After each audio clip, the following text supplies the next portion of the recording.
আসিফ মাহমুদ সজীব ভুঁইয়ার 24-এর যে অভ্যুত্থানের ভূমিকা ছিল, সেই ভূমিকার জন্য আমরা আসিফ মাহমুদ সজীব ভুঁইয়াকে সম্মান করি।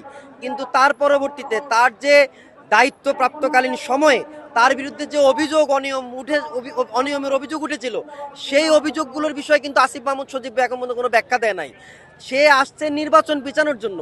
আমি আসিফ মাহমুদ সজীব ভুঁইয়াকে বলবো, তার আগে তার বিষয়ে যে সমস্ত অনিয়মের অভিযোগ এসেছে সেই অভিযোগগুলোর ব্যাখ্যা দেখ। এটা হচ্ছে প্রথম। দ্বিতীয় হচ্ছে, নির্বাচন পেছানোর ষড়যন্ত্র হচ্ছে জামাতিদের ষড়যন্ত্র। আসিফ মাহমুদরা এখন মানে জামাতিদের সঙ্গে জোট করে জামাতি কায়দায় বাংলাদেশে নির্বাচন পেছাতে চায়, সেটার কোনো সুযোগ নাই।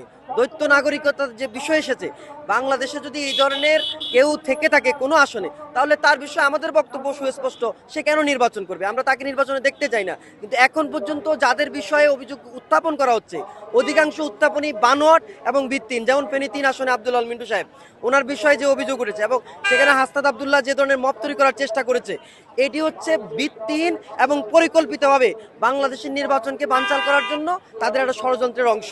আমরা মনে করছি এই অভিযোগটা শুধু তারা এনেছে বাংলাদেশে আগামী নির্বাচনকে পেছানোর জন্য এবং বানচাল করার জন্য। এটা